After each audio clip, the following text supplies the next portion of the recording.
Left speaker. Check. Right speaker. Check. Mic. Check. Banging beats. Check. Here we go. Attention. Ladies and gentlemen, welcome aboard. The show is about to begin. Here we go. Esto es BitTalk, el podcast acerca de la economía y las noticias de las criptomonedas, inspirando el uso de esta herramienta tecnológica para entender cómo utilizarla en nuestra vida diaria. ¿Y qué es BitTalk?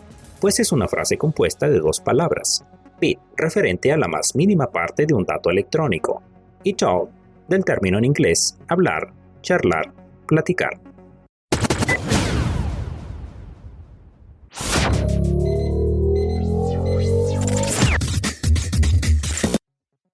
Amigos, hoy tenemos la presencia de un invitado desde España y hoy quiero presentarles a Víctor Escudero.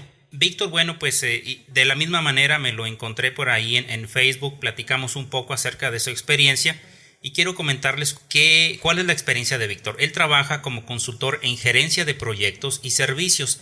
Tiene su licencia en PMP para gerencia de proyectos y experto en ITIL de servicios. Víctor es conocido por su pasión por el software de código abierto y es experto también en seguridad informática.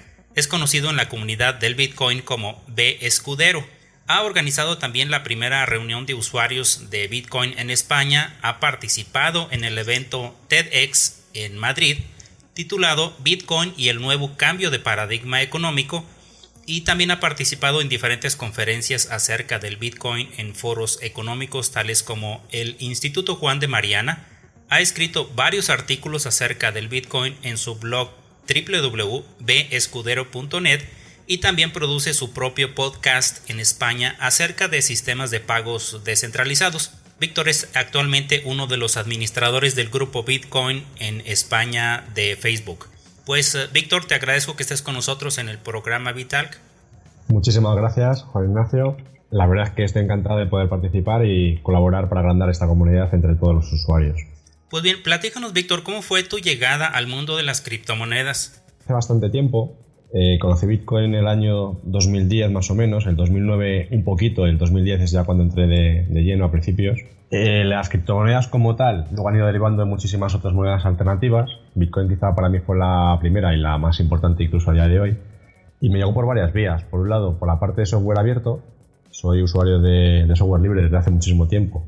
Y me llegaron varios mensajes a través de distintos foros de una persona, que no siquiera sabía quién era en aquel momento, luego resultó ser Satoshi Nakamoto, pues que había escrito un paper y había hecho un código que le permitía de alguna forma empezar a generar dinero como si fuera de la nada. A mí me chocó mucho, pero sobre todo cómo se puede hacer eso con software abierto.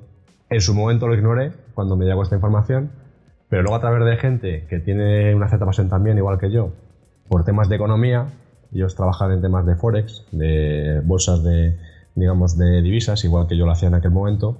También me hablaron de ello y al final, por un lado la parte de software libre, por otro lado la parte de los economistas y encima teniendo en cuenta que esto implicaba criptografía, que es una de las cosas que más me gusta, el tema de la seguridad informática, pues ya entré de lleno. Y desde aquel momento pues ha sido como una pasión, una especie de trampa de la que ya una vez que entras y lo conoces ya no quieres saber nada más, ya te inmiscuyes hasta el fondo. Ahora, amigos, hoy platicaremos con Víctor, no acerca del Bitcoin, que bueno, sé que tienes muchísima experiencia en eso, Víctor, pero la razón por la cual tenemos a Víctor hoy aquí es para platicar acerca del sistema Ripple, que también nos gustaría entender de una manera básica, Víctor, cómo funciona, pero platícanos un poco cómo fue tu llegada a este sistema. Sí, pues Ripple, la verdad es que fue bastante anterior a Bitcoin, porque Ripple ya la versión original, lo que llaman el cliente clásico de Ripple, se desarrolló en el 2004 y luego fue posteriormente mejorado en el 2005 a través de una persona que creo que es de origen canadiense, se llama Ryan Fugger. Y yo conocí pues alrededor del 2004 finales, principios de 2005, cómo funcionaba Ripple. A mí me pareció espectacular en aquel momento ya de por sí, porque al fin y al cabo, claro, no tiene nada que ver con Bitcoin, pero era una forma de automatizar algo que ya funcionaba de por sí en nuestro sistema económico tradicional, incluso en la Edad Media. Ripple es como, para aquellos que lo conocen, es como el sistema de la Hawala, por el cual en muchos países árabes, por ejemplo, son capaces de enviar dinero entre un país a otro, pasando a través de intermediarios, de una forma más o menos efectiva y muy eficiente en costes.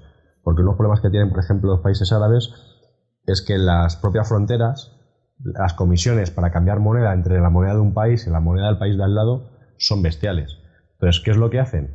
Lo que hacen es utilizar personas intermediarias, que a lo mejor esto es como si yo quiero enviarte, por ejemplo, dinero desde mi país hasta el tuyo, lo que hago es, se lo envío a una persona que para mí es de mi confianza, se lo envío en mi moneda local y esa persona tiene cuentas en un banco tanto en el país mío de origen como el de destino.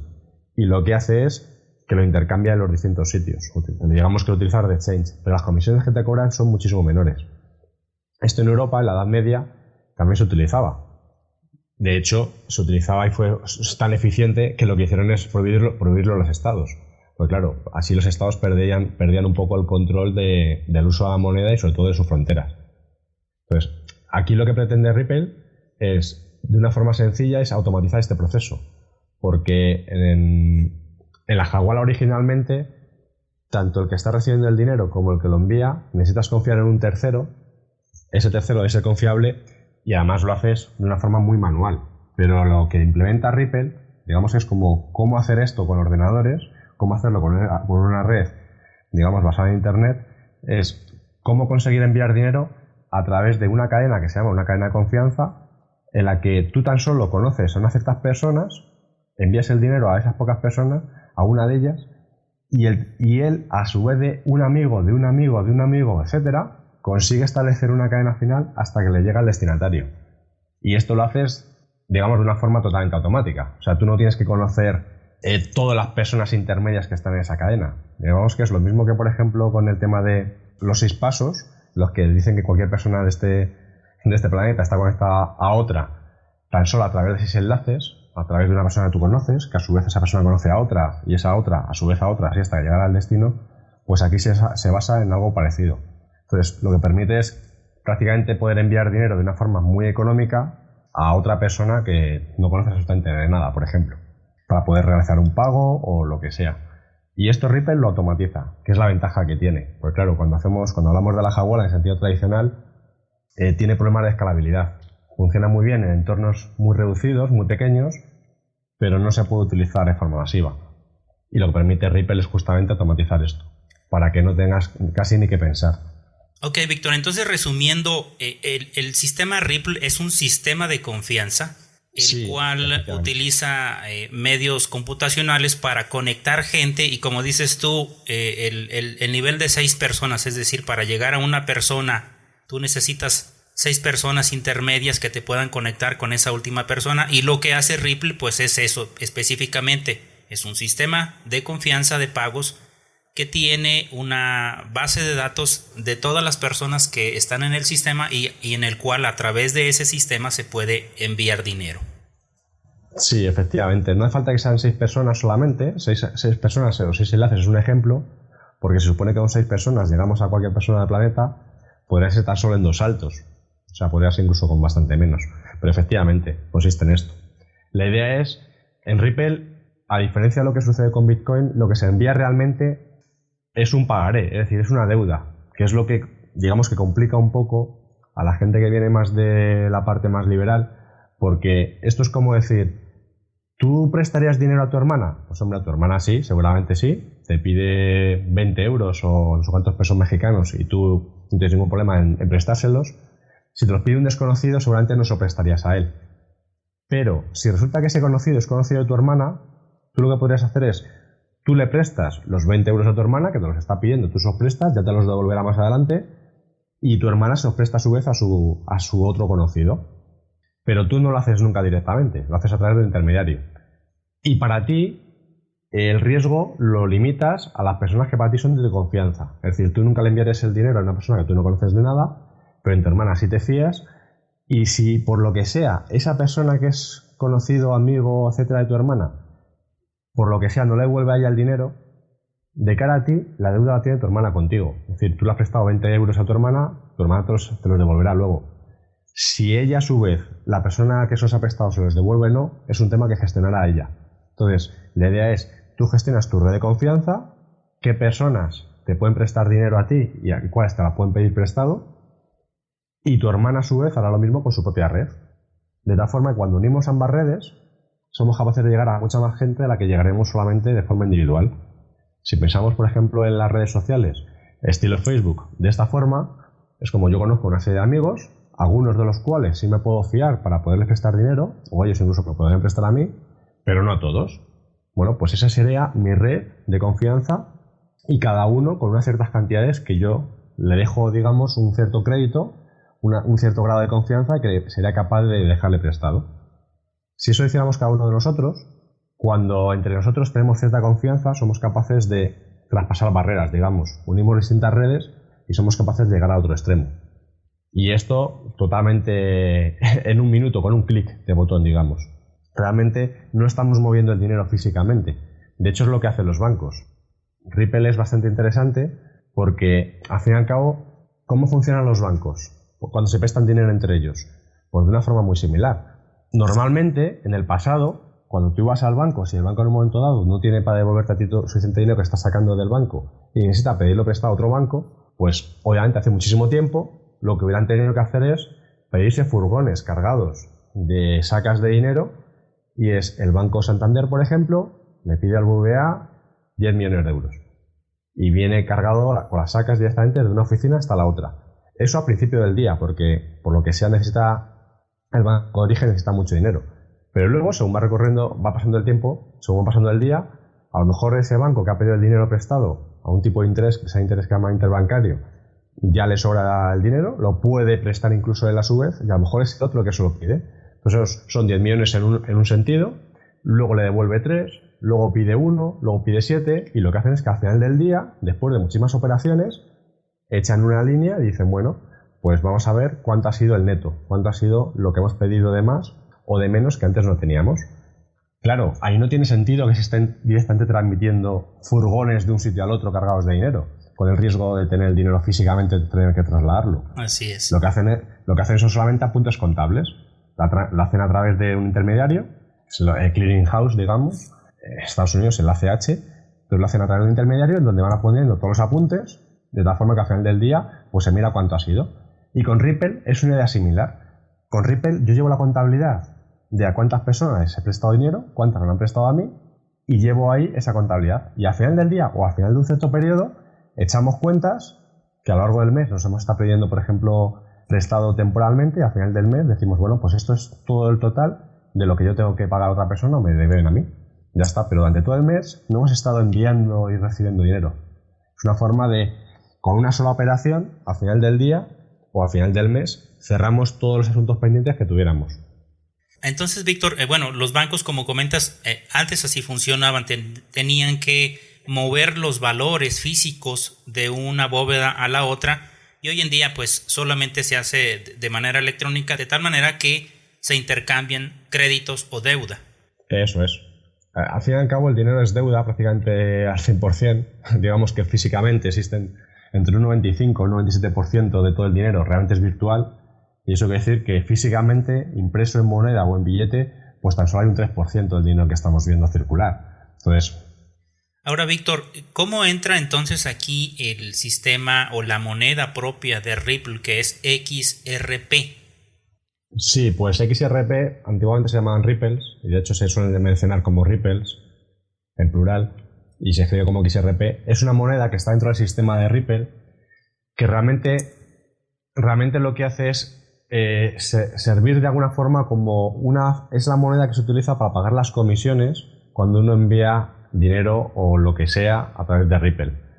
Es decir, en el sistema tradicional, en el Ripple clásico, los XRP o los Ripple no existían. Directamente uno va a enviar bitcoins a través de Ripple, envía bitcoins o envía euros, o incluso puede negociar, como al fin y al cabo lo que envías es deuda, es un pagaré, puede intercambiarse directamente monedas de oro, plata o horas de tiempo en un banco de tiempo, por ejemplo. Entonces, para poder enviar eso, directamente ni siquiera necesitabas pagar una cierta comisión. ¿Pero cuál es el problema que tenía el sistema original? Pues tenía un problema de escalabilidad, y era que si había personas que lo que querían era, digamos, dañar el sistema, lo que hacían es una especie de envío muy pequeñito de fracciones pequeñísimas de dinero, de bitcoin o de euros, por ejemplo, pero miles o millones de ellas. Entonces, claro, lo que hacían, entre comillas, es spamear el sistema. Entonces, para evitar esto, se inventó esta nueva moneda que lo que hace es, tú pagas un pequeño fee una pequeña comisión ridícula, muy pequeñita, pero obviamente lo que haces es desincentivar el que haya spammer, porque claro, obviamente ya le cuesta dinero el enviar cosas a través de Ripple. Es solamente para pagar eso. Es como el equivalente a pagar un sello cuando te envías una carta.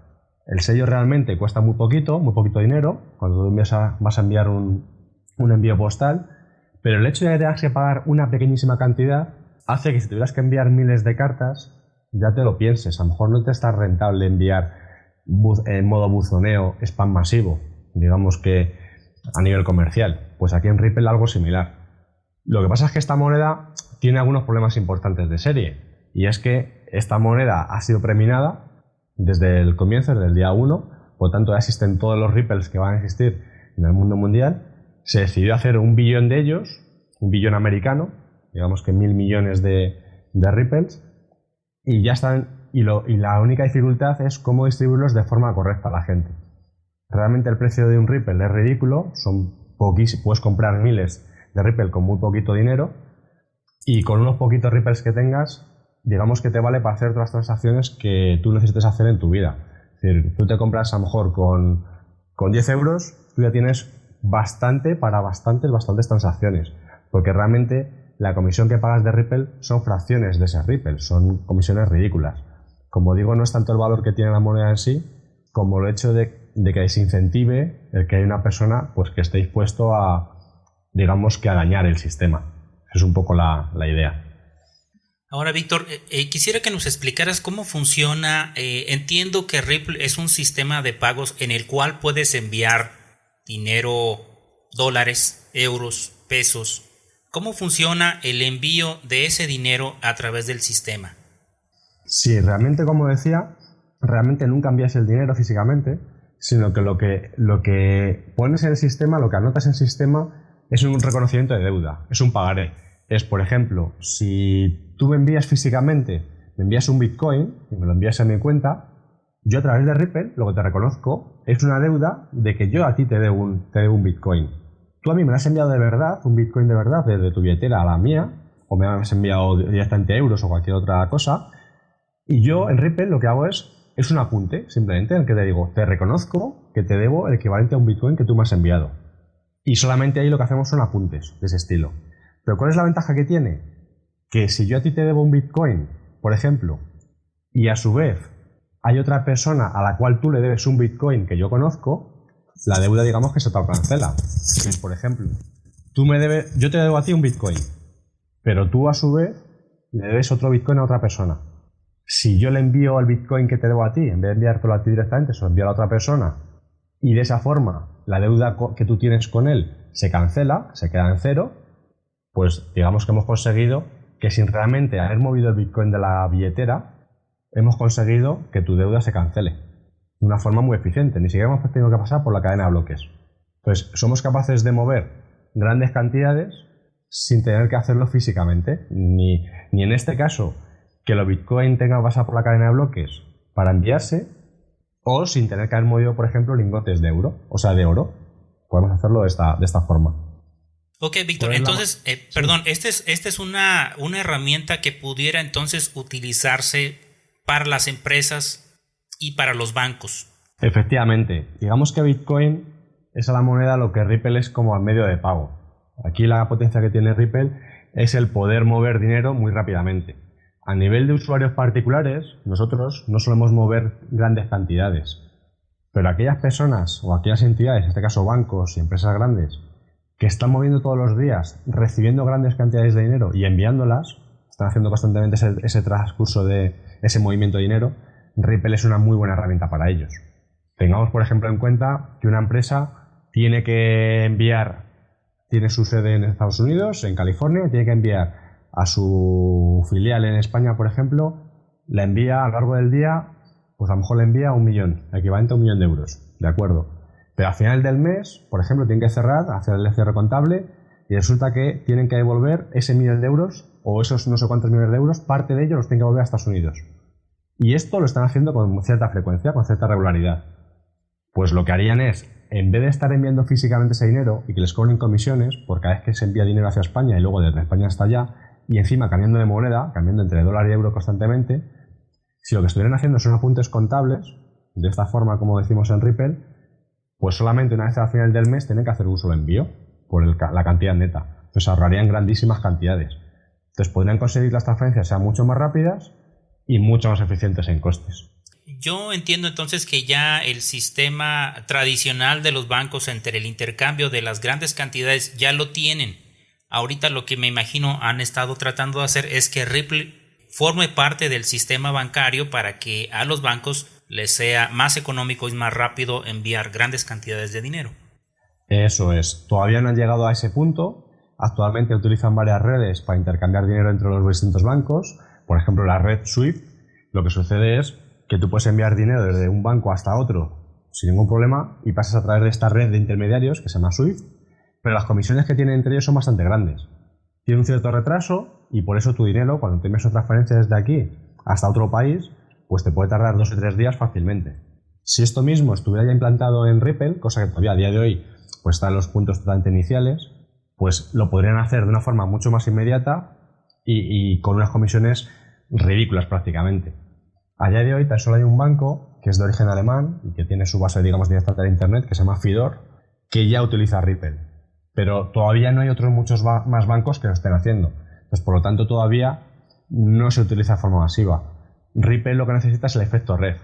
Lo mismo que una herramienta social como Facebook es importante o es interesante porque otra muchísima gente la utiliza, Ripple solamente será interesante si consigue tener una masa crítica de gente que la utilice en su día a día, que para ellos les sea útil. A día de hoy todavía está creciendo, pero a día de hoy todavía no ha alcanzado esa masa crítica. Por lo tanto, no es de uso habitual para todo el mundo. Ahora, también es importante saber que si la mayoría de los bancos utilizan a SWIFT y SWIFT les cobra comisiones altas, es entendible que esas comisiones pues son bajadas hacia los usuarios. Esa es la idea, efectivamente. No siempre esas comisiones conseguimos llevarlas hacia el usuario, pero a día de hoy esas comisiones tiene que pagar el banco. Entonces es una de esas cosas que ellos no te pueden descontar. Claro, a lo que me refiero, Víctor, es que esas comisiones finalmente no las paga el banco, los pagamos los usuarios.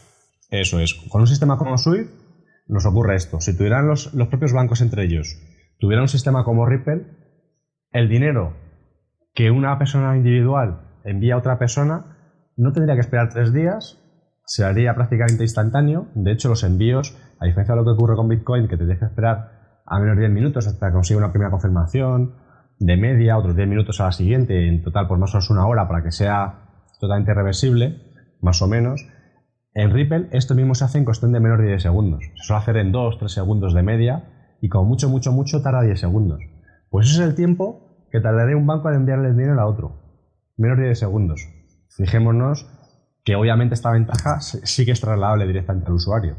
Y si luego las comisiones, cuando por ejemplo yo envío dinero en euros, lo envío a Estados Unidos en dólares, por cada envío en dólares me cobran al menos un fee mínimo, una tarifa mínima de $25, si ellos, el coste que tuviera para el banco fuera de 0,000 no sé cuántos euros, pues seguramente me iban a rebajar bastante la tarifa.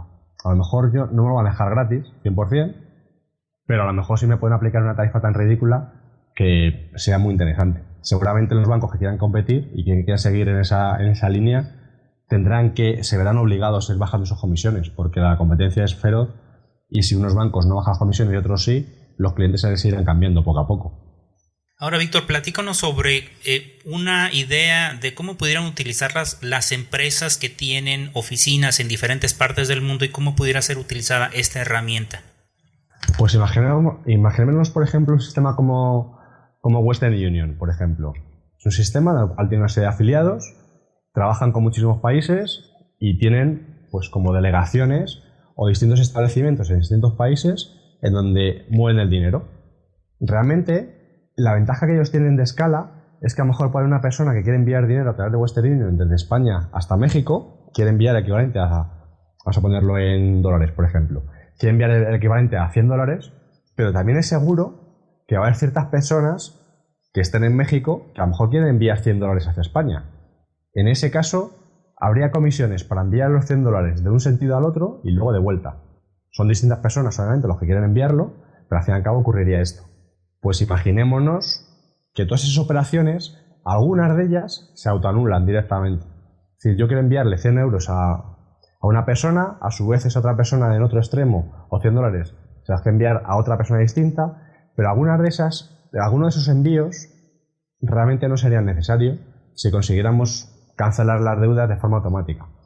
Pues directamente lo único que necesitarían tener estas oficinas de Western Union es estar conectados a Ripple, tener un cliente de Ripple que te lo puedes bajar directamente a la web o puedes consultarlo directamente desde tu propio navegador y ahí tendrían una lista en la que les aparecerían directamente el resto de los agentes de Western Union en los cuales ellos confían y cuál es su línea de crédito. De tal forma que, por ejemplo, tú sabes que cuando tú vas a enviar dinero a Australia, pues a este agente de cambio de Western Union, tú sabes que él te concede un crédito de que él te puede dejar a deber o tú le puedes dejar a deber a él el equivalente a $3.000 australianos, por ejemplo.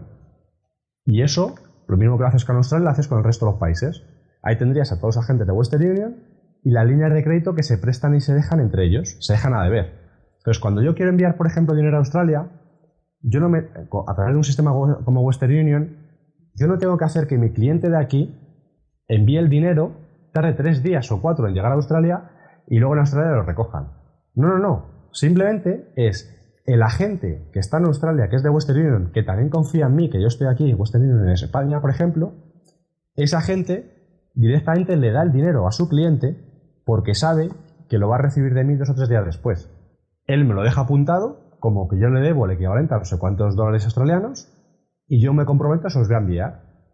Si resulta que unos días después un cliente distinto de ese agente de Western Union, que está allí en Sydney, por ejemplo, decide que quiere enviar dinero hacia aquí a España, lo que haría es, esa gente contacta conmigo y me dice, oye, que ahora es uno de mis clientes, que están aquí, en Sydney en este caso, que enviar dinero hacia uno de tus clientes que están en España. Como tú a mí me debías originalmente $3.500 y esta persona quiere enviar también, por ejemplo, $2.000 australianos desde allí para acá, pues lo que hacemos es, no me envíes, que en este caso lo que yo le debía a él, eso ya no se lo tengo que enviar, y dejamos que la deuda sea pues de $3.500 originalmente, menos 2.000 que me tiene que enviar, deja la deuda en que yo le debo a él tan solo 1.500. Yo lo que hago es, esos $2.000 que él quiere enviar desde allí hacia un cliente de aquí de España, yo se los entrego a mi cliente físicamente. Lo único que hemos hecho es apuntarnos en un libro contable quién debe a qué y cuánto.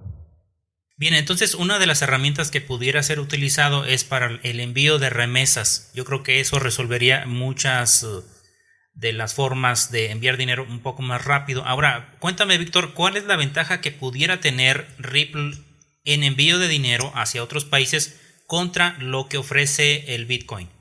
Tiene la ventaja de la inmediatez, porque como decíamos antes, Bitcoin para mí es dinero, es un tipo de dinero muy eficiente y que tiene las ventajas que ya pues conocemos, ¿no? La gente del programa ya conocen de que está limitado en su cantidad, una cierta privacidad, etcétera, etcétera. Pero digamos que al fin y al cabo, cuando envías dinero en bitcoins, tienes que esperar a que el otro lo reciba y se confirme, y tarda un cierto tiempo. Imaginemos que estemos, por ejemplo, en la cola de un gran supermercado y vamos a pagar y que nos aceptaran como medio de pago Bitcoin. Muy bien, pero nos dejarían en la cola hasta que no se confirme el dinero que les hemos enviado. Salvo que tanto el merchant, es decir, tanto el comercio, el gran supermercado, por ejemplo, como nosotros, ambos hemos utilizado a un tercero, el cual confía en nosotros y que por lo tanto se fía de que cuando yo digo que voy a pagar X bitcoins, los envíe por mí y tengan esa seguridad. Es el equivalente a pagar con tarjeta, con Visa o Mastercard. Si ambos utilizan la misma red, el comercio recibe su dinero inmediatamente. Pero si no, la única forma que tenemos de asegurarnos de que efectivamente el comercio va a recibir sus bitcoins es que se tiene que esperar un tiempo. Mínimo 10 minutos para una confirmación.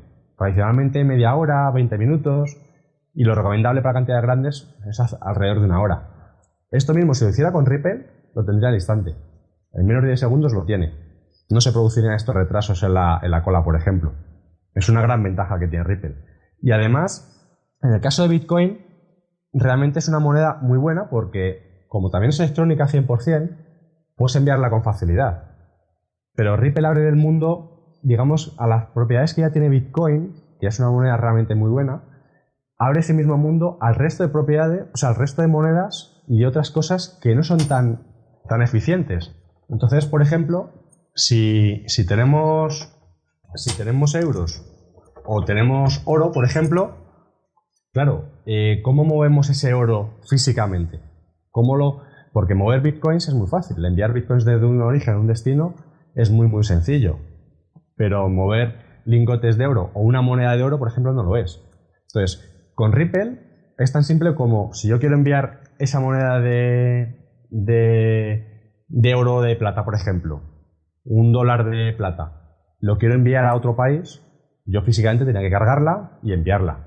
Pero si lo hago con Ripple, yo tengo una cuenta abierta con un cierto crédito a través de un intermediario que está en el otro país de destino, por ejemplo en Alemania, yo directamente a él le digo que le voy a enviar una moneda de plata y esa persona ya se la adelanta al cliente que esté trabajando con él de inmediato. Él ya le paga la moneda de plata y se la da. Y sabe que en unos cuantos días la recibirá de mí, por ejemplo. Entonces, podemos intercambiar monedas de plata muchísimo más rápidamente. Digamos que el cliente que esté en la oficina de Western Union en Alemania no tiene que esperar a que yo se la envíe a él, sino que directamente él la recibe en mano del agente de cambio de Western Union si enviaran, por ejemplo, en vez de dinero, lo hicieran con mercancías, en este caso con monedas de plata. Entonces, él tendría la ventaja de que lo recibiría inmediatamente. Y el agente de allí lo recibiría en unos cuantos días de mí. En unos cuantos días, que a lo mejor se puede delegar el pago, a lo mejor hasta un mes después, por ejemplo. Y en ese mes después, pues no solamente le envío una moneda de plata, que a lo mejor no es eficiente, sino que a lo mejor le tengo que enviar un saco entero o el neto de todas las operaciones de monedas de plata que hemos tenido que enviar de España hasta Alemania o al revés, de Alemania hasta acá, directamente. Claro, aquí lo que sucede es que la gente que ya conocemos Bitcoin, dices, pero Ripple, ¿qué me trae adicional? Si al fin y al cabo con Bitcoin tengo una moneda que es de lo mejor que puedo tener. Y hombre, eso es verdad, pero cuando tienes que enviar cosas que no son Bitcoins, por desgracia, y es habitualmente lo que hacemos, porque Bitcoins movemos también, pero obviamente también mueves dinero, cuando mueves dinero convencional, no tenemos nada que dé la propiedad que digas, puedo enviarlo de una forma más o menos anónima o bastante pseudo-anónima, lo puedo enviar prácticamente sin comisiones o con comisiones ridículas y lo puedo enviar instantáneamente. Pues eso, con Bitcoin lo puedes tener bastante cercano a eso, pero con las monedas tradicionales, con euros, etcétera, no lo tenemos. Claro. Y con productos físicos menos. Claro, y es entendible también que mucha de la población pues no está metida en Bitcoin, ¿no? Bitcoin yo creo que será el 0.01% de la gente que realmente lo utiliza en todo el mundo y queda el 99.99% donde sí pudiéramos utilizar a Ripple. Claro, eso es. Ahora te pregunto, Víctor, ¿el uso de Ripple es... anónimo? Anónimo, perdón, sí. No del todo. No del todo. Es, digamos que si lo utilizas correctamente es bastante anónimo, pero normalmente es menos anónimo que Bitcoin. Okay. Es un poco más centralizado en ese sentido. Ajá. Porque tiene que pasar a través de los gateways y eso lo hace que... Claro, aquí por ejemplo, tú te puedes crear una dirección de Ripple cuando tú quieras y que nadie la conozca y por tanto tú eres anónimo, pero claro, al final para poder enviar dinero tienes que tener una red de confianza alrededor tuya. Y esa red de confianza es realmente difícil poderla generar y poderla crear si la gente no te conoce a ti. Puedes hacer que sea pseudoanónimo y en un grupo reducido de personas totalmente anónimo. Pero si quieres realmente enviar grandes cantidades, por ejemplo, es difícil de que lo puedas conseguir esto. Sí, porque el mismo sistema necesita la confianza de las personas y esa confianza pues tienes que aparecer con tu nombre real para que se te pueda dar esa confianza. De otra manera pues va a ser difícil. Eso es, lo puedes conseguir pero te cuesta mucho más. Y al fin y al cabo puedes ser una persona a la que a ti te da un crédito de que te permite que tú le dejes a deber X dinero o él te lo deje a deber a ti y no lo conozcas realmente físicamente ni sepas cómo es físicamente, pero previamente ha tenido que demostrar su honestidad de muchas otras formas distintas.